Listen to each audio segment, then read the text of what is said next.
Hello વિદ્યાર્થી મિત્રો, તો આજે આપણે કોઈપણ સંખ્યાને 3 અંકનો સંખ્યા સાથે ગુણાકાર કરવાનો હોય તો તે આપણે આ વિડીયોમાં જોઈશું.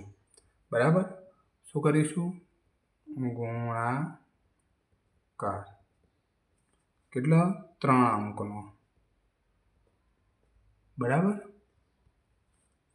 હવે જુઓ, ધારો કે આપણને કોઈ સંખ્યા આપી છે 4932, બરાબર, ગુણ્યા 523 છે. તો જુઓ, હવે અહીંયા નીચે કેટલી સંખ્યા છે? 3 સંખ્યા છે.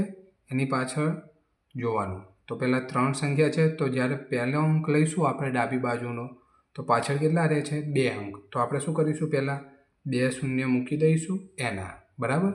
પછી જે 5 છે એનો ઉપરની સંખ્યાનો જમણી બાજુથી ગુણાકાર કરીશું.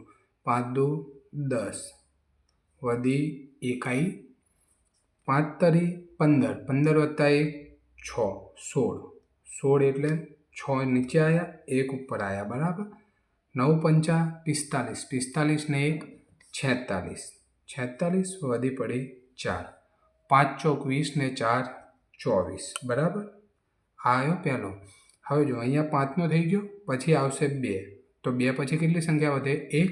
તો આપણે શું મૂકીશું? 1 0, 2 દુ 4, 2 3 6, 2 9 18, વધી 1, 2 4 8 ને 1 9, બરાબર. અહીંયા શું થશે? સરવાળો. હવે જુઓ, 3 આવશે તો 3 પછી કોઈ સંખ્યા છે?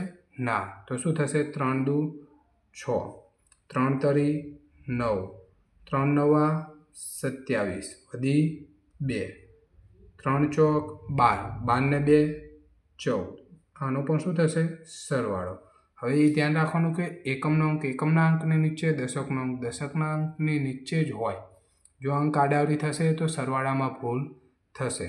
હવે જો 0 વત્તા 0 વત્તા 6 એટલે શું થાય? 6.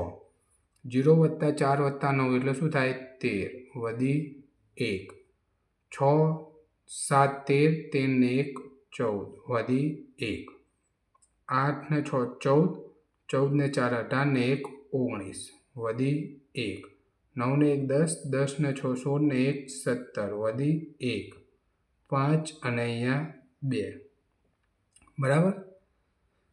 આ શું આવ્યો? એનો જવાબ આવ્યો. એકદમ ઇઝીમાં ઇઝી રીત છે. એક દાખલો હું તમને આપું છું, એ તમે જાતે ગણો અને જે જવાબ આવે એ મને કમેન્ટ બોક્સમાં શેર કરજો. અને જો ના ખબર પડે તો કમેન્ટ બોક્સમાં લખજો કે સર ના ખબર પડી, તો આપણે ફરીથી ગણાવીશું.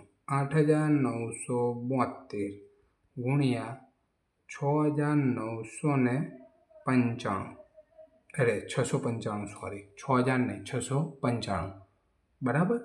આનો જે જવાબ આવે એ મને કમેન્ટ કરજો.